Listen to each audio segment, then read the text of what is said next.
اعوذ باللہ من الشیطان الرجیم بسم اللہ الرحمن الرحیم الحمد للہ رب العالمین الصلاۃ والسلام علی سیدنا و مولانا بالقاسم محمد وعلی اہل بیتہ الطیبین الطاہرین ولعن الدائم علی اعدائہم الی قیام یوم الدین رب اشرح لی صدری ویسر لی امری واحلل عقدۃ من لسانی یفقہوا قولی۔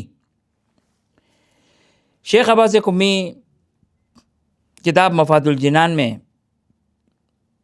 یہ فرماتے ہیں، ففی الحدیث ہے،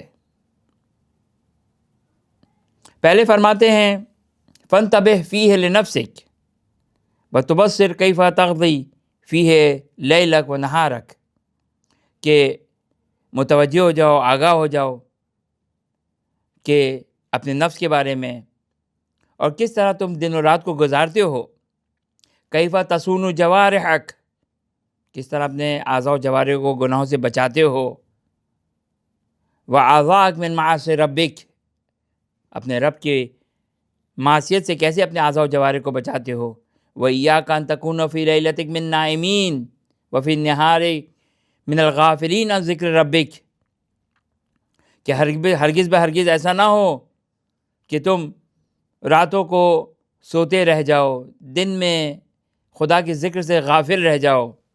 وفی الحدیث ہے، شیخ عباس قمی فرماتے کہ حدیث میں آیا، ان اللہ عز وجل یعتق فی کل آخر یوم من ایام شہر رمضان، کل یوم من ایام شہر رمضان عند الافطار الف رقبۃ من النار۔ شیخ عباس قمی فرماتے کہ روایتوں میں آیا کہ ان اللہ عز وجل یعتق فی آخر کل یوم من ایام شہر رمضان عند الافطار، کہ جب روزے کا دن ماہ مبارک رمضان میں افطار کے وقت دن مکمل ہوا، خداوند متعال ہزار لوگوں کو جو مستحق عذاب اور عقاب ہو چکے تھے، خدا ان کو گناہوں سے آزاد کرتا ہے۔ فَإِذَا كَانَتْ لَيْلَةُ الْجُمْعَةِ، اور جب روایت کا جملہ کہ فرماتے شیخ عباس قمی، جب شب جمعہ آتی ہے، وَنَهَارَهَا، اور روز جمعہ آتا ہے، شب جمعہ اور روز جمعہ، آتق اللہ من النار فی کل ساعت الف رقبۃ، تو خداوند متعال روز جمعہ اور شب جمعہ، یعنی شب جمعہ اور روز جمعہ، ہر گھڑی ہزار لوگوں کو جو مستحق عذاب ہو چکے تھے، خدا کے قہر اور خدا کے غضب کے مستحق ہو چکے تھے، اس ماہ مبارک رمضان کی برکتوں سے جو ہزار لوگ مستحق عقاب ہو چکے تھے، خدا ان کے گناہوں کو معاف کر دیتا ہے۔ کب؟ پہلے عند الافطار، افطار کے وقت، پھر لیلۃ الجمعہ اور روز جمعہ، شب جمعہ اور روز جمعہ، ہر گھڑی۔ اس کے بعد فرماتے شیخ عباس قمی روایت کا جملہ، وَيَعْتِقُ فِي اللَّيْلَةِ الْأَخِيرَةِ، جب ماہ مبارک رمضان کی آخری رات آتی ہے، آخری رات کا مطلب کیا ہو گیا؟ 29واں رمضان مکمل ہوا، نیکسٹ ڈے پہلی شوال، یا 30 رمضان، 30 رمضان مکمل ہوا، نیکسٹ ڈے پہلی شوال، یہ آخری دن ہے، یہ آخری رات نہیں آئے گی، اس سے پہلے والی رات آخری رات ہے۔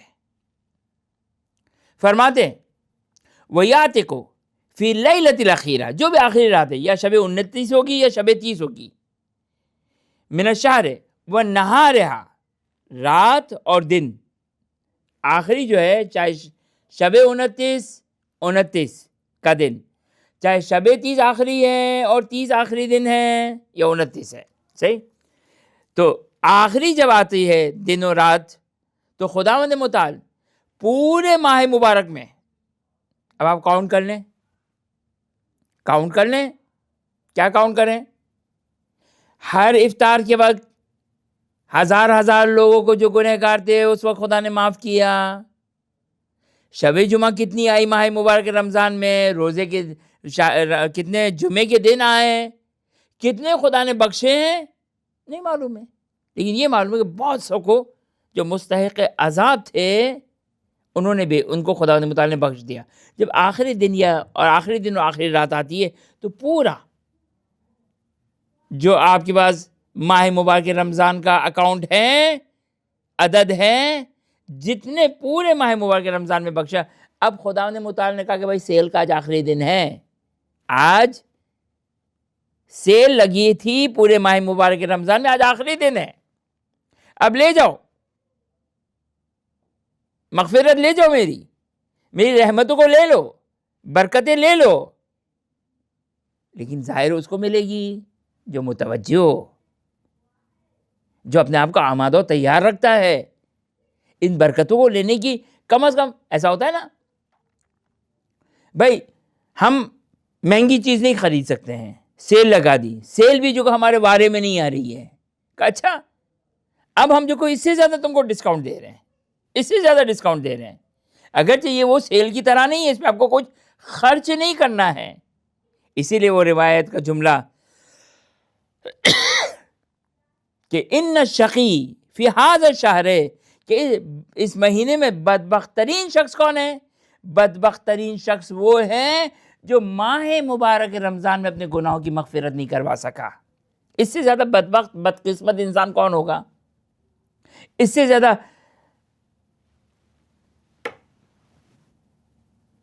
شقی ترین، بدبخت ترین، بد نصیب ترین اس وقت کون ہوگا؟ جو خدا نے متعال گویا بیٹھا ہوا انتظار کر، لے جاؤ میری مغفرتوں کو، لے جاؤ میری رحمتوں کو، بس ایک توجہ خدا کی بارگاہ میں، اس کے فضل کو دیکھے، اس کے کرم کو دیکھے، اس کی نعمتوں کو انسان دیکھے. کس طرح انسان کو خدا متعال نے اس عدم سے وجود دیا، ماں کے پیٹ میں میری حفاظت کی.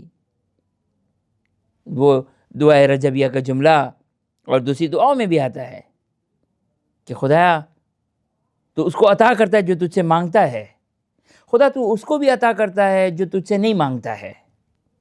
مگر دنیا میں جس کو نعمت الہی ملتی ہیں، کیا خدا کو پکارتے وہ؟ نہیں. خدا تو جو تجھ سے سوال کرتا ہے تو ان کو عطا کرتا ہے، جو تجھ سے سوال نہیں کرتا خدا تو ان کو بھی عطا کرتا ہے. بلکہ اس سے بڑھ کر امام فرماتے اس دعا کے مطابق، خدا تو اس کو بھی عطا کرتا ہے جو تیری پہچان تک نہیں رکھتا ہے، تیری معرفت تک نہیں رکھتا ہے. انسان بدبخت ہے، انسان کس قدر خدا کا نافرمان ہے. لہذا خدا نے متعال ہمیں توفیق دے کہ ہم خدا کی بارگاہ میں اپنے گناہوں کی مغفرت کریں. یہ مہینہ اپنے اختتام پر اگر ہم اپنے گناہوں کی مغفرت ابھی نہیں کروائیں گے تو کب کروائیں گے؟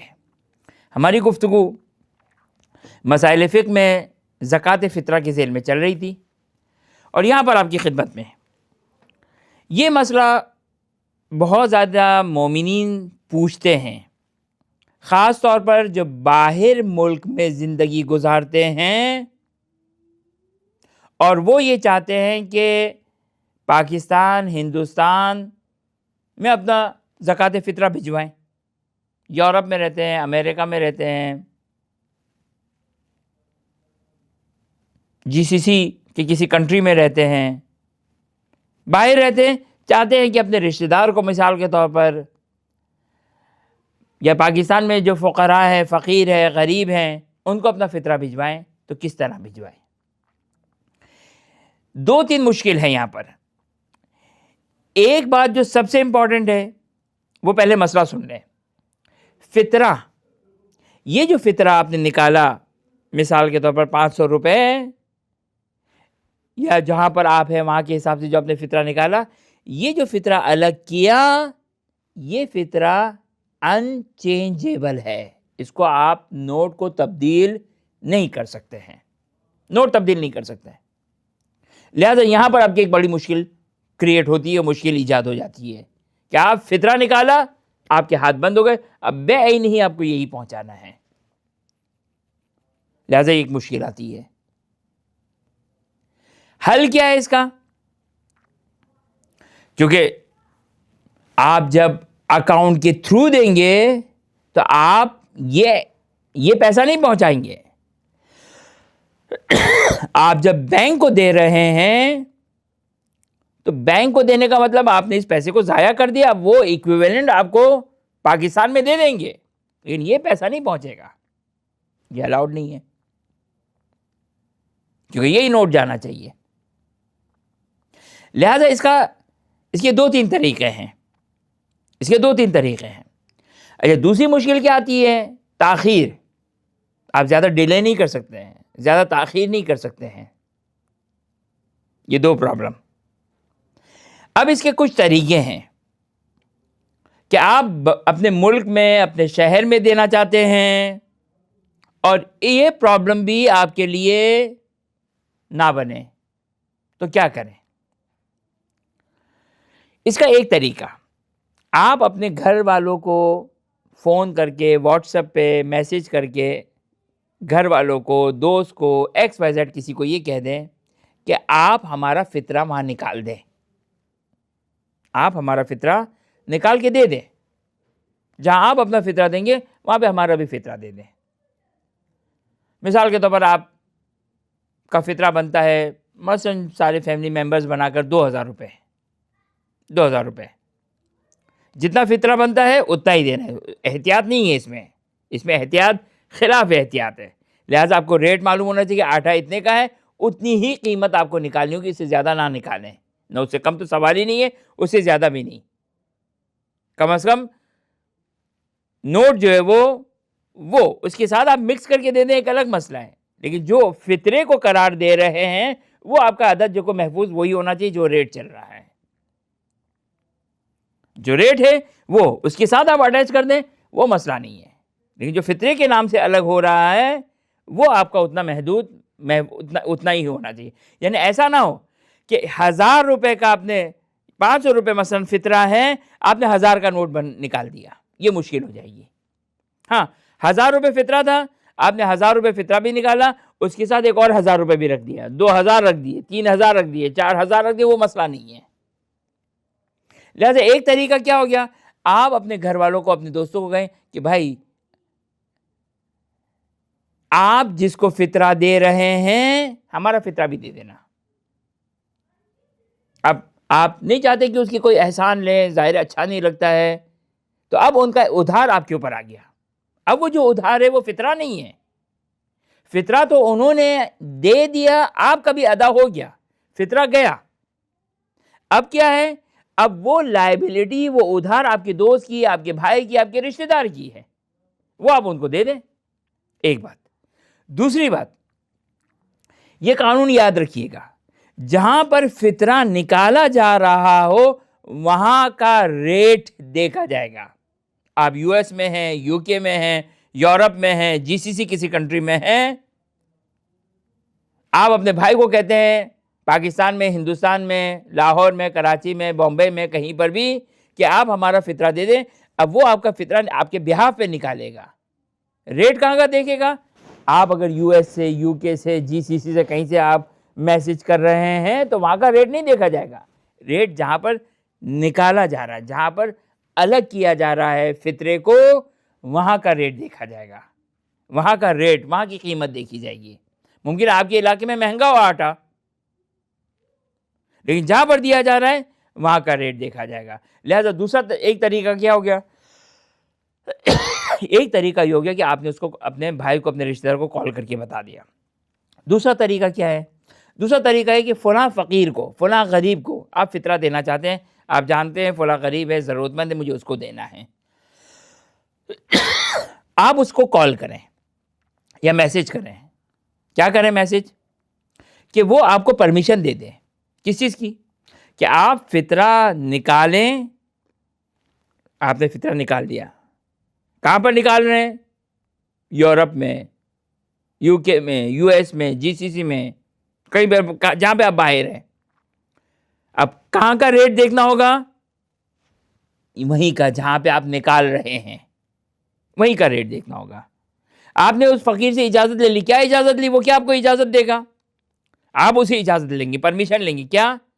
کہ تم مجھے پرمیشن دو کہ میں اپنا فطرہ نکالوں اور تمہارے بہاف پہ ایکسیپٹ کر لوں. پہلے آپ نے بھائی کو کہا کہ میرے بہاف پر دے دو، تو آپ کا بھائی ہو گیا وکیل. اب آپ فقیر کے وکیل ہو گئے، فقیر کے بہاف پر ایکسیپٹ کریں گے. میں نے مثال کو 1000 روپے فطرہ نکالا، میں نے اس کو فقیر کی، اس نے مجھے اجازت دی تھی، میں نے ایکسیپٹ کر لیا. اب یہ پیسہ فطرے کا نہیں رہا، اب یہ پیسے فطرے کا نہیں، کس کا ہے؟ اس شخص کا، اس غریب کا، اس مومن کا، اس فقیر کا، کہ جس نے آپ کو وکالت دی تھی کہ میرا فطرہ آپ قبول کر لیں، اس نے آپ کو وکیل بنا دیا. اب یہ پیسہ آپ کے پاس، جو بھی آپ کا پاؤنڈ میں، ڈالر میں، سعودی ریال میں، کویتی دینار میں، کہیں کی بھی کوئی کرنسی ہو، وہاں کے اعتبار سے آپ نے فطرہ نکالا، فقیر شریع سے قبول کیا. اب یہ پیسہ اس دیندار مومن غریب کا پیسہ ہے، یہ اس کا پیسہ ہے، یہ امانت. اب آپ اس سے پوچھ لیں، یہ اجازت لے لیں کہ بھائی جب میں آؤں گا تو لے آؤں گا، یا بینک کے تھرو، کسی کمپنی کے تھرو، کوئی مسافر آ رہا ہے اس کے تھرو میں بھجوا دوں گا، اور یہ کرنسی بھی چینج ہو جائے گی، کرنسی چینج کروں گا، اس کی بھی مجھے پرمیشن دے دیں. وہ آپ کو ساری پرمیشن دے گا، کیوں نہیں دے گا بیچارہ، وہ پرمیشن آپ کو دے گا. لہٰذا جو کہ آپ اس کی پرمیشن سے نوٹ کو چینج کریں، کرنسی کو چینج کریں، اور آپ جو کسی چیز کے ذریعے سے جو کہ آپ بھجوا دیں، یہ جو ہے وہ اس کی پرمیشن سے، چونکہ اب اس کا مال ہوگا، فطرہ نہیں ہے، لہٰذا کوئی پرابلم نہیں ہوگا. یہ دو طریقے، سب سے آسان طریقے ہیں یہ، اور اس میں کوئی مذائقہ نہیں ہے. یا بعض اوقات انسان فطرہ نکال لیتا ہے. چونکہ میں آپ کی خدمت میں ایک بات عرض کروں کہ فطرہ نکالنے کا جو ٹائم ہے، ویسے تو ماہ مبارک رمضان میں دے سکتے ہیں، لیکن اگر کوئی شخص عید کی نماز، دیکھیں عید کی نماز واجب نہیں ہے، غیبت امام زمانہ عجل اللہ تعالی فرجہ شریف میں نماز عید واجب نہیں ہے. اللہ کوئی بعض فقہا کہتے ہیں کہ رجعان پڑھیں، کیونکہ اس کی حرمت ثابت، اس کا وجوب ثابت نہیں، اس کا جواز بھی ثابت نہیں ہے، لیکن آگے سیستانی کے لحاظ سے مستحب ہے. آگے سیستانی کے لحاظ سے غیبت امام زمانہ عجل اللہ تعالی فرجہ شریف میں نماز عید مستحب واجب نہیں ہے. ہاں جب امام سلام اللہ علیہ کا حضور ہوگا، نماز عید کو قائم کریں گے تو واجب ہے، یہ ابھی مستحب ہے، یہ ابھی مستحب ہے. لہذا اگر آپ نماز عید پڑھ رہے ہیں تو نماز عید سے پہلے جو آپ کی ذمہ داری ہے، منیمم ذمہ داری، کم از کم ذمہ داری، وہ یہ کہ آپ فطرہ نکال دیں، یا اگر آپ نے کسی کو وکیل بنایا ہے تو آپ کے بہاف پہ نکال دے.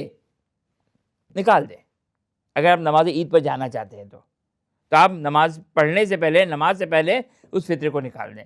اور اگر کوئی مومن نماز عید مستحب ہے، واجب تو نہیں ہے، نہیں پڑھنا چاہتا نماز عید، تو پھر ظہر سے پہلے، ظہر یعنی وہ مڈ ڈے، وہ نماز ظہر کا ٹائم، اس سے پہلے آپ منیمم آپ زکوٰۃ فطرہ کو الگ کر دیں.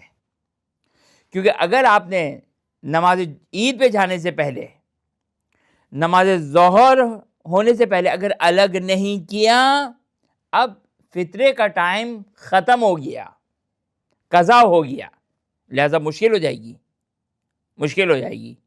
بعد میں آگے سیزن کیا، ادا قضا کے بغیر دیں، احتیاط واجب بھی نہ، ادا قضا کے بغیر دیں. لیکن یہ فطرہ کا ٹائم ختم ہو جائے گا. اگر آپ نماز عید پڑھ رہے ہیں تو نماز عید سے پہلے، اگر نماز عید نہیں پڑھ رہے تو مڈ ڈے، ظہر، زوال کا ٹائم، اس سے پہلے جو کہ آپ کو فطرہ منیمم کیا ہے، الگ کر دیں.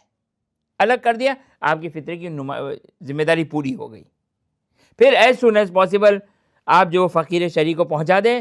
اور اگر بعض اوقات فقیر شریع کو پہنچانے میں آپ کو کام ہے، تاخیر ہو رہی ہے، مشکل ہے، آپ کو مصروفیات ہے، تو سب سے سمپل یہ ہے کہ آپ فقیر شریع سے پرمیشن لے لیں. کیا پرمیشن لے لیں؟ کہ تم مجھے اجازت دو کہ میں تمہاری طرف سے قبول کروں، ایکسیپٹ کروں. یہ ضروری ہے، تمہاری طرف سے قبول کروں، تمہاری طرف سے ایکسیپٹ کروں، اور پھر بعد میں بھجوا دوں گا. وہ آپ کو پرمیشن دے دیں، پھر اب اس کی امانت بن گئی. اب امانت بن گئی تو جب وہ مانگے گا اس وقت آپ کو فوری دینا ہوگا. ڈیلے کی پرمیشن لے لیں تو وہ ڈیلے اجازت دے دیتا ہے فقیر شرعی, تو آپ کے لیے آسان ہو جائے گی. لیکن فقط آپ فقیر شرعی کو فون کریں کہ مجھے ڈیلے کرنے کی اجازت دیں تو یہ کافی نہیں ہے.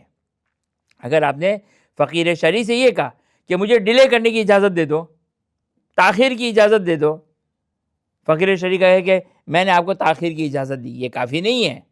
ہاں, بلکہ کیا کرنا ہوگا, بلکہ یہ کرنا ہوگا کہ آپ فقیر شرعی کو یہ کہے کہ مجھے پرمیشن دو کہ میں تمہارے بہاف پہ ایکسیپٹ کروں. پہلے جب ایکسیپٹ کروں گا تو تمہارا مال بنے گا.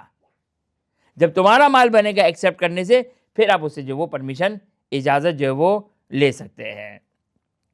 لہذا یہ زکوٰۃ فطرہ کے کچھ موٹے موٹے مسائل تھے جو ہم نے سوچا کہ آپ کی خدمت میں جو بیان کریں. اور جو ہے وہ ایک مسئلہ یہاں پر آپ کی خدمت میں ہم بیان کرتے ہیں کہ اس کی تھوڑی سی وضاحت جو ہے وہ موقع ملے تو بعد میں, موقع ملا تو انشاءاللہ بعد میں آپ کی خدمت میں بیان کریں گے کہ یہ مسئلہ کہ عید کیسے ثابت ہوگی. دیکھیں یہ مسئلہ بعض لوگ جو بہت ہی اللاجیکل, سطحی بات, بہت ہی ہلکی بات کرتے ہیں, دنیا چاند پر پہنچ گئی, ہمارے مولویوں کا چاند حل نہیں ہوا. انتہائی نامعقول بات ہے یہ. وہ کیا آپس میں انٹریکشن ہے, کیا تعلق ہے؟ مگر مجتہد یہ کہہ رہا ہے کہ چاند, اصل چاند ثابت ہے, دنیا میں چاند ہے یا نہیں, یہ بول رہا ہے مجتہد. یہ کہ بابا مجتہد ابھی تک چاند کے مسئلے میں جو گرفتار ہے, دنیا تو چاند پہ پہنچ گئی. مسئلہ سارا یہ ہے کہ چاند کی برتھ ہوئی ہے یا نہیں ہوئی ہے. چاند کی برتھ ہوئی ہے یا نہیں ہے مینز چونکہ 27 days پلس فیو آورز جب چاند اپنا ایک سرکل مکمل کرتا ہے پورے مہینے میں, تو ایک وقت وہ ایسے نقطے پر پہنچتا ہے, ایسے مقام پر پہنچتا ہے کہ روئے زمین پر زمین والوں کو چاند نظر نہیں آتا ہے, جبکہ موجود ہے. چاند تو موجود ہے لیکن نظر نہیں آتا. کیوں نظر نہیں آتا ہے؟ کیونکہ چاند کی روشنی اس کے اوپر نہیں آ رہی ہوتی ہے, سورج کی روشنی. کیونکہ چاند کی تو اپنی کوئی روشنی ہے ہی نہیں, چاند کی اپنی کوئی روشنی نہیں ہے. وہ سورج کی روشنی اس چاند پر پڑتی ہے تو چاند, اس کو کہتے ہیں چاند کی برتھ ہوئی ہے, پیدائش ہوئی ہے. اب مسئلہ امام معصوم فرمائے سم لرؤیا افطر لرؤیا, چاند دیکھ کر روزہ رکھو, چاند دیکھ کر افطار کرو. چاند دیکھنا ہے یا نہیں دیکھنا ہے, یعنی چاند ثابت ہونا چاہیے یا نہیں ہونا چاہیے. اب اس نامعقول اعتراض کہ دنیا چاند پہ پہنچ گئی, آج تک مولوی کا چاند حل نہیں ہوا ہے, اب کس پر اشکال کرنا چاہ رہے ہیں؟ خدا پر کہ خدا نے یہ نظام کیوں بنایا؟ میں قرآن میں خدا نے مطالعہ نہیں کہا کہ چاند ہم نے لوگوں کی سہولت کے لیے بنایا ہے. چاند قرآن نے کہا یسألونک عن الأہلہ, لوگ چاند کے بارے میں سوال کرتے ہیں. تو آپ یہ کس کا مذاق اڑا رہے ہیں, مولوی کا یا خدا کا؟ آپ یہ امام علیہ السلام فرماتے سم لرؤیا و افطر لرؤیا, یہ مولوی کا مذاق اڑا رہے ہیں یا امام معصوم کا مذاق اڑا رہے ہیں؟ آپ کو نفرت مولوی سے ہے تو اپنی نفرت کو مولوی کی حد تک رہنے دیں. سو یہ نفرت ہے, نفرت ہے. آپ کو مولوی سے نفرت ہے, خوب نفرت کرے. خدا کے لیے نفرت میں ایسا نہ ہو کہ ہم حکم خدا کے منکر ہو جائیں, ہم امام معصوم کے منکر ہو جائیں. تو یہ آپ کو کسی شبہ کی وجہ سے, کسی ڈاؤٹ کی وجہ سے, کسی مشکل کی وجہ سے آپ کو مولوی سے جو کہ وہ نفرت ہو گئی, تو مولوی کی حد تک رہنے دیں. یہ مولوی جو ہے وہ ہاں مولوی جو اپنی طرف سے بیان کرے قابل مذمت ہے، خدا کے نزدیک قابل مذمت ہے. آپ تو بعد میں خدا مذمت کرے گا ایسے افراد کی جو دین کو اپنی طرف سے بیان کرتے ہیں. لیکن پہلے آپ یہ جان لیں کہ یہ اپنی طرف سے دین بیان کر رہے ہیں یا دین کو دین بیان کر رہے ہیں. اس کے لیے آپ کا جاننا ضروری ہے. جہالت میں ہم اعتراض کر کے مولوی کے اوپر اعتراض کر کے ایسا نہ ہو کہ ہم خدا رسول پر اعتراض کریں، آئمہ کے اوپر اعتراض کریں. اس کے لیے آپ کو کتابیں پڑھنی پڑے گی، توضیح المسائل پڑھنی پڑے گی، دین پڑھنا پڑے گا. فقط آنکھیں بند کر کے تیر نہیں پھینکنا ہوگا کہ اب یہ جا کے مولوی پہ لگے یا نعوذ باللہ من ذالک قرآن و حدیث کو جا کے لگے. لہٰذا چاند ثابت ہونا، اب مجتہد کیا کرے چاند ثابت ہونے کا؟ چاند ثابت ہونا چاہیے، بالکل ہونا چاہیے، کیونکہ روایتوں میں افطر للرؤیا و صم للرؤیا، چاند دیکھ کر جب چاند ثابت ہو جائے تو روزہ رکھو، اور جب چاند ہو جائے تو افطار کرو، یعنی عید مناؤ. تو اب مشکل کیا ہے؟ مشکل یہ ہے، خوب یہاں پر سخت مرحلہ ہے، مشکل ہے مرحلہ. مشکل کیلکولیشن وائز تو حالانکہ ایسٹرولوجسٹ کہتے ہیں یا ایسٹرولوجسٹ کہتے ہیں، جو بھی کہتے ہیں، ایسٹرولوجسٹ جو بھی اس کی فیلڈ کے ماہر ہیں، انہوں نے کیلکولیشن دی ہوئی ہے، اور اپنی کیلکولیشن کے حساب سے وہ پاسبلٹی بیان کر سکتے ہیں کہ بھائی اس کی مون کی برتھ اس وقت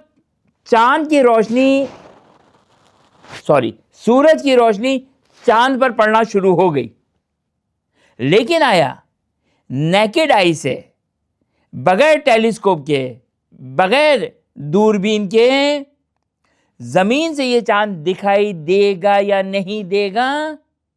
یہ ایسٹرولوجسٹ ایسٹرونومسٹ نہیں بول سکتے ہیں. یہ وہ کیسے وہ بتائیں گے، کیسے خبر دیں گے؟ یہ تو علم غیب کی خبر ہے.